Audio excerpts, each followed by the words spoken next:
JDU में उत्तराधिकार को लेकर कुशवाहा की लड़ाई उनके इस्तीफे और नई पार्टी की घोषणा तक पहुंच गई। अब वो विरासत बचाओ नमन यात्रा पर निकलने वाले हैं। इस यात्रा के पीछे उनकी राजनीतिक मंशा क्या है? क्या वो तेजस्वी की राह रोकना चाहते हैं? क्या वो नीतीश कुमार को कमजोर करना चाहते हैं, या फिर अपनी राजनीतिक जमीन मजबूत कर कोई और सियासी निशाना साधना चाहते हैं? विशेष में आज करेंगे पड़ताल। नमस्कार, मैं हूं आपके साथ विभा उपाध्याय और आप देख रहे हैं तेजस्वी की ताजपोशी में कुशवाहा का ब्रेक। उपेंद्र कुशवाहा का चेहरा उनको लायक नहीं लगता था।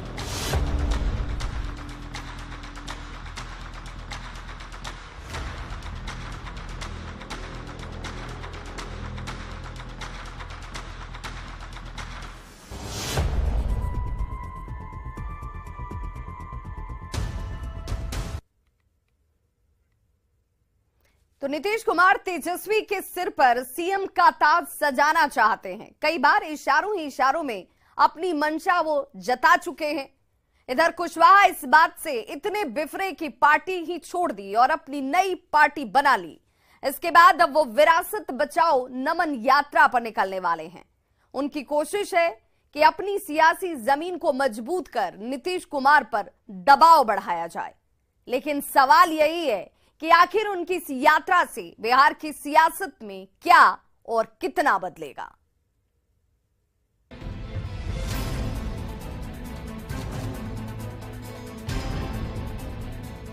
लव कुश की जोड़ी एक बार फिर जुदा हो चुकी है। दो करीबी दोस्त अलग अलग हो चुके हैं। एक दूसरे के शुभचिंतक अब विरोधी बन गए हैं। कारण सिर्फ एक, अपने अधिकार की लड़ाई। कुशवाहा का आरोप है कि नीतीश कुमार तेजस्वी यादव को अपना उत्तराधिकारी बनाना चाहते हैं, उनकी ताजपोशी करना चाहते हैं, उन्हें बिहार का अगला मुख्यमंत्री बनाना चाहते हैं। बस यही बात कुशवाहा को नागवार है। मुख्यमंत्री जी चाहते तो सबसे अधिक जो शुरुआती दौर में जिनको इन्होंने जिन लोगों ने इनको आधार दिया, खड़ा किया, लव समाज के लोगों ने, अति पिछड़ा समाज के लोगों ने, उन वर्गों से किसी को अगर नीतीश कुमार जी आगे बढ़ाते, अपना उत्तराधिकारी घोषित करते, तो आज पड़ोसी के घर से उत्तराधिकारी इनको खोजने की जरूरत नहीं पड़ती। आज पड़ोसी के घर में उत्तराधिकारी खोज रहे, अपने घर में उत्तराधिकारी इनको नहीं बना पाए नीतीश कुमार। उपेंद्र कुशवाहा का चेहरा उनको लायक नहीं लगता था। कोई बात नहीं, हम तो पहले भी कई बार कहा, उपेंद्र कुशवाहा को नहीं करते कोई बात नहीं। अति पिछड़ा समाज से किसी व्यक्ति को ले आते, कोई दिक्कत नहीं होती। सबको समाज से किसी को ले आते, कोई दिक्कत नहीं होती। लेकिन आज अपने घर में नहीं बल्कि पड़ोसी के यहाँ देख रहे हैं। उपेंद्र कुशवाहा नीतीश के राह में रोड़े अटकाकर तेजस्वी की ताजपोशी रोकना चाहते हैं। इसके लिए वो नगरी नगरी द्वारे द्वारे जाएंगे। लेकिन जो इनका उद्देश्य है, जिसकी चर्चा ये बार बार अपनी सभाओं में, मंचों पर करते हैं कि भाई लौकुश की विरासत किसी और को क्यों। नीतीश कुमार जी हैं तो ठीक है, उनको लेकर के तो ये कहते हैं कि हम चाहते हैं कि नीतीश कुमार जी ही इस जिम्मेवारी को संभालें।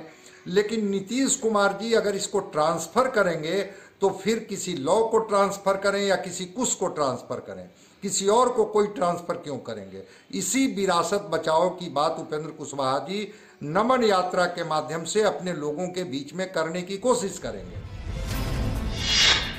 अपने मिशन को सफल बनाने के लिए कुशवाहा 28 फरवरी से विरासत बचाओ नमन यात्रा पर निकल रहे हैं। यात्रा की शुरुआत पश्चिमी चंपारण के भितिहरवा से होगी। ये यात्रा 28 फरवरी से 6 मार्च और 15 मार्च से 20 मार्च के बीच 2 चरणों में होगी। पहला चरण 28 फरवरी से 6 मार्च तक होगा। इस पहले चरण में मुजफ्फरपुर, सीतामढ़ी, मधुबनी, अररिया, छपरा और सीवान जाएंगे। आइए आपको विस्तार से बताते हैं कि कुशवाहा की विरासत बचाओ नमन यात्रा किस दिन कहां होगी। पहले चरण में 28 फरवरी बापू आश्रम भितिहरवा पश्चिमी चंपारण से यात्रा की शुरुआत। 1 मार्च शहीद जुब्बा सहनी स्मारक मीनापुर मुजफ्फरपुर। 2 मार्च शहीद रामफल मंडल स्मारक, बाजपट्टी, सीतामढ़ी। 2 मार्च बापू सूरज नारायण सिंह स्मारक, नरपतनगर, मधुबनी। 3 मार्च फणीश्वरनाथ रेणु स्मारक, औराही, अररिया। 4 मार्च बीपी मंडल स्मारक, मधेपुरा। 5 मार्च जननायक कर्पूरी ठाकुर स्मारक, कर्पूरी ग्राम, समस्तीपुर। 6 मार्च जगलाल चौधरी स्मारक, गड़खा, सारण। 6 मार्च शहीद चंद्रशेखर उर्फ चंदू जी स्मारक, सीवान।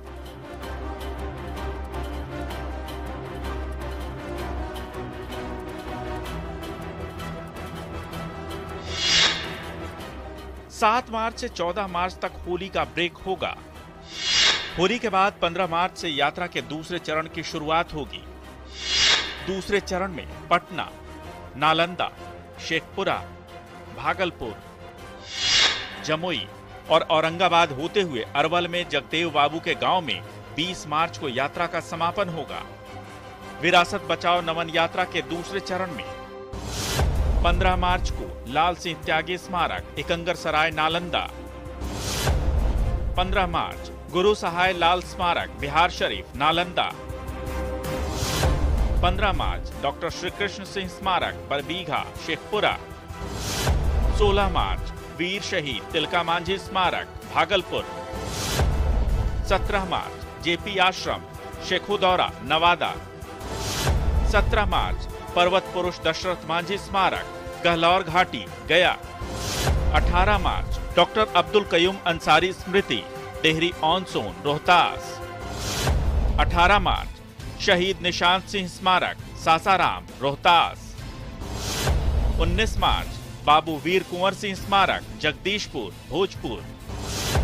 19 मार्च बाबू जगजीवन राम स्मारक, चंदवारा, भोजपुर। 20 मार्च शहीद जगदेव प्रसाद जी स्मारक, कुर्था, अरवल, और यहीं यात्रा का समापन होगा। यानी कुशवाहा पूरे बिहार में अपनी सियासी रणभेरी बजाने की तैयारी में है। उन्हें पता है कि अगर तेजस्वी की ताजपोशी को रोकना है तो सियासी जमीन मजबूत करनी ही होगी। लेकिन क्या इस यात्रा से कुशवाहा की राजनीतिक ताकत इतनी हो जाएगी कि वो नीतीश की राह में रोड़े अटका पाएंगे? उनकी इस यात्रा से आखिर बिहार की सियासत के सेहत पर क्या असर पड़ेगा? कि वह समाज जो लंबे दिनों तक सत्ता के शीर्ष पर बैठी रही, उसकी विरासत नीतीश कुमार जी किसको सौंपने जा रहे हैं? तेजस्वी जी को सौंपने जा रहे हैं। इसकी बात वो कर रहे हैं। तो अपने समाज के बीच में एक कोशिश करेंगे नमन यात्रा के माध्यम से कनेक्ट करने का, मैसेज देने का, समझाने का कि देखिए, अगर लॉ को हमने ताकत दे करके इतने दिनों तक सत्ता के शीर्ष पर बैठाए रखा, तो क्या कुछ को ये ट्रांसफर नहीं होना चाहिए विरासत? और अगर नहीं होना चाहिए तो क्या आप इतने कमजोर हो गए हैं, आप राजनीति को इतने कम समझते हैं कि ये विरासत किसी और को ट्रांसफर कर दी जाए? जेडीयू छोड़ने के बाद उपेंद्र कुशवाहा ने अपनी नई पार्टी राष्ट्रीय लोक जनता दल की घोषणा की है। नीतीश कुमार से अलग ये उनकी तीसरी पारी है। ऐसे में सवाल यही है कि क्या उनकी सियासत में इतना दम बचा है कि वो महागठबंधन का कुछ बिगाड़ पाएं या तेजस्वी की ताजपोशी रोक पाएं? Bureau report, news 18।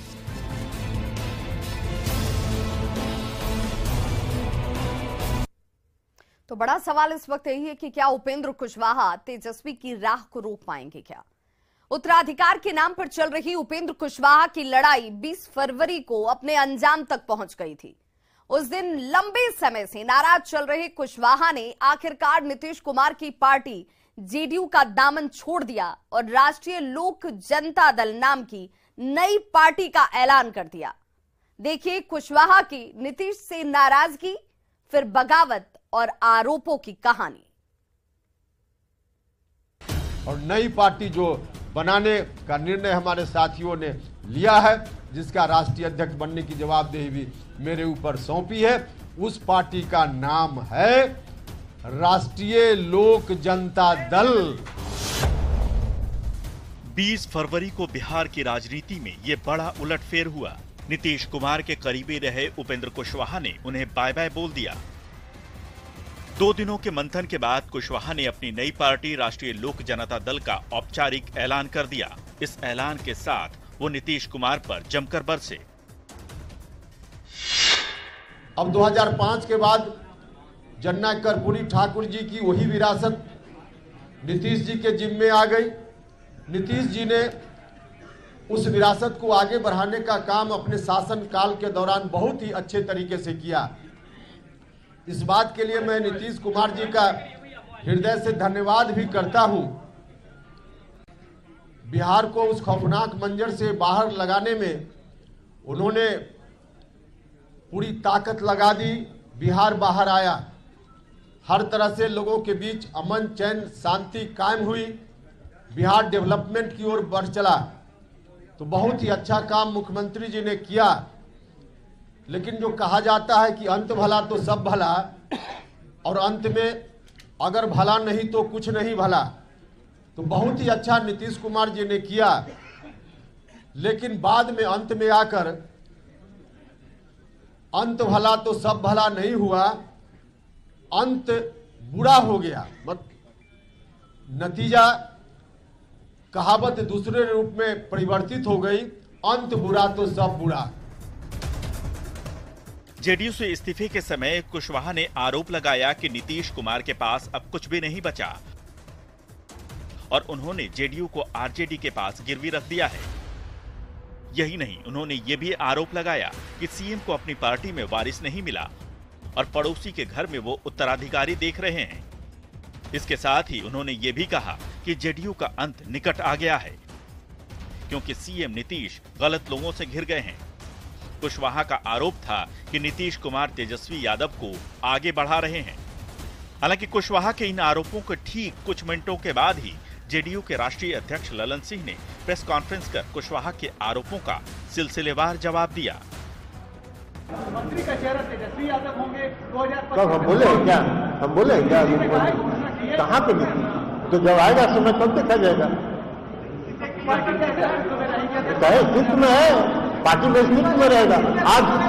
आज मुख्यमंत्री नीतीश कुमार जी हैं तो राष्ट्रीय जनता दल अस्तित्व में नहीं है। अरे तो जवाब का सवाल है। आज भी राष्ट्रीय जनता दल अस्तित्व में है और मुख्यमंत्री नीतीश कुमार जी हैं। चर्चा तो यही होगा। अरे 2025 जब आएगा तब बात कीजिएगा, अभी 2025 नहीं है। दरअसल उत्तराधिकार को लेकर कुशवाहा ने जेडीयू में जंग छेड़ दी थी। उनके बड़े आरोपों में एक ये भी था कि नीतीश कुमार तेजस्वी यादव को उत्तराधिकारी बनाना चाहते हैं। लेकिन जेडीयू में किसी ने भी कुशवाहा की एक नहीं सुनी और अंततः जेडीयू दो फाड़ हो गया। उपेंद्र कुशवाहा के इस्तीफे में बीजेपी को अपने लिए मौका दिख रहा है। देखिए, तय मानिए कि कुशवाहा से बीजेपी को लाभ होगा। अब सवाल है लोकसभा इलेक्शन 2024 या विधानसभा 25 का, दोनों में लाभ संभव है क्योंकि जितने वोट बटेंगे उतना बीजेपी को फायदा होगा। दूसरी बात कि कुशवाहा यदि आरसीपी के साथ मिलकर एक नए लौकुश गठन करते हैं, संगठन बनाते हैं, तो वो डेफिनेटली एनडीए के साथ होंगे, मतलब बीजेपी के साथ होंगे, तो लाभ होना तय है। इसलिए इसको बड़े पर्सपेक्टिव में यदि आप देखते हैं तो एक नया लौकुश का समीकरण जो बनेगा वो बीजेपी को। नीतीश कुमार के विरोधियों के लिए एक सियासी मौका है उन पर हमलावर होने का, लेकिन सरकार की सहयोगी पार्टियां कुशवाहा पर हमलावर हैं। पिछले कुछ वक्त से उपेंद्र कुशवाहा उत्तराधिकार को लेकर लगातार नीतीश कुमार पर हमलावर रहे थे। साथ ही वो पार्टी में अपने हक की भी मांग कर रहे थे, लेकिन नीतीश कुमार और ललन सिंह ने उन्हें दो टूक कह दिया था कि उन्हें जहां जाना है जाएं, पार्टी वही करेगी जो वो चाहती है। इसके बाद अंततः कुशवाहा ने पार्टी में बगावत कर दी। कुशवाहा के इस्तीफे के बाद अब बिहार की जाति आधारित सियासत में फिर से कुशवाहा फैक्टर साफ दिखने लगा है। Bureau report, news 18। तो बिहार की राजनीति जाति के इर्द गिर्द ही घूमती नजर आती है। खासकर पिछले करीब 3 दशक से बिहार की राजनीति में जाति का बहुत बड़ा प्रभाव रहा है। जातियां क्षेत्रीय दलों की प्राण वायु होती हैं। कुशवाहा भी अपनी यात्रा के बहाने अलग अलग जातियों को साधने का गणित बिठा रहे हैं। अगर वो इसमें कामयाब होते हैं तो निश्चित तौर से आने वाले चुनाव में एक फैक्टर बनकर उभरेंगे।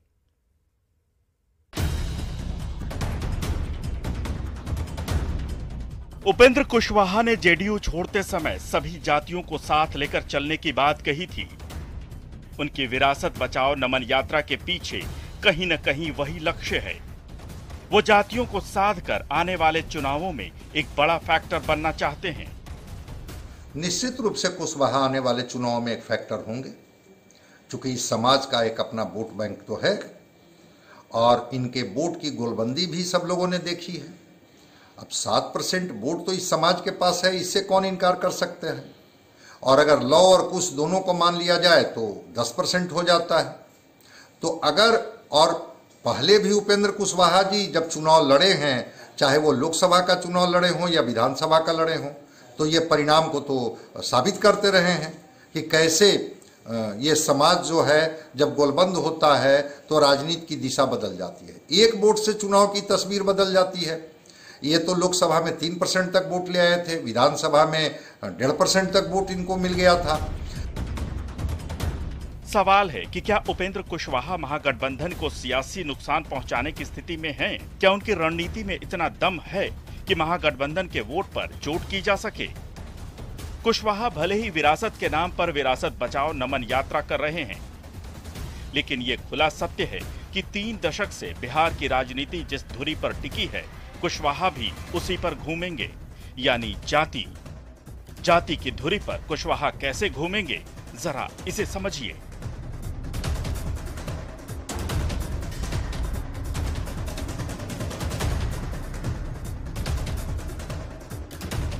कुशवाहा अपनी यात्रा की शुरुआत पश्चिमी चंपारण के उस जगह से कर रहे हैं जो राष्ट्रपिता महात्मा गांधी से जुड़ी है। भितिहरवा कई राजनीतिक यात्राओं के प्रारंभ और समापन के लिए चर्चित रहा है। वो मार्च में सबसे पहले मुजफ्फरपुर में शहीद जुब्बा साहनी स्मारक जाएंगे। जुब्बा साहनी साहनी जाति से थे। इसके बाद कुशवाहा शहीद रामफल मंडल स्मारक जाएंगे। मंडल धानुक जाति से थे। इसके बाद नंबर आएगा बाबू सूरज नारायण सिंह स्मारक का, जो राजपूत जाति से थे। साहित्यकार फणीश्वर नाथ रेणु स्मारक की यात्रा बिहार की विरासत मानकर की जाएगी, लेकिन हकीकत यह है कि रेणु की धानुक जाति के बारे में भी पिछले 2 दशकों में खूब चर्चा रही है। मधेपुरा में वो बीपी मंडल स्मारक पर श्रद्धा सुमन अर्पित करेंगे। जातिगत व्यवस्था को लेकर बहुचर्चित मंडल कमीशन के प्रमुख बीपी मंडल खुद यादव जाति से थे। समस्तीपुर में जननायक कर्पूरी ठाकुर स्मारक के बहाने नाई जाति को साधेंगे। सारण में दलित वर्ग के पासी समाज से आने वाले जगलाल चौधरी स्मारक पर जाएंगे। सीवान में वो शहीद चंद्रशेखर उर्फ चंदू जी स्मारक पर जाएंगे। छात्र नेता चंद्रशेखर की हत्या का आरोप आरजेडी के बाहुबली पूर्व सांसद मोहम्मद शहाबुद्दीन पर था। यदि महागठबंधन को घाटा होगा तभी बीजेपी को फायदा होगा। एक बड़े पर्सपेक्टिव में इसी बात को मैं पुनः बताना चाहूंगा, क्योंकि ये आरसीपी और उपेंद्र कुशवाहा में पहले नहीं पड़ता था, लेकिन ये तब की बात थी।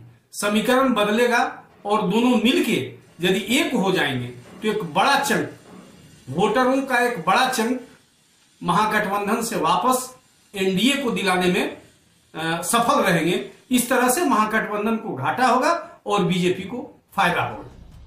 कुशवाहा अपनी यात्रा के दूसरे चरण की शुरुआत मुख्यमंत्री नीतीश कुमार के गृह जिले नालंदा से करेंगे और लक्ष्य भी उनकी जातीय विरासत पर रहेगी। नालंदा के एकंगर सराय में वो लाल सिंह त्यागी स्मारक और बिहार शरीफ में गुरु सहाय लाल स्मारक पर जाएंगे।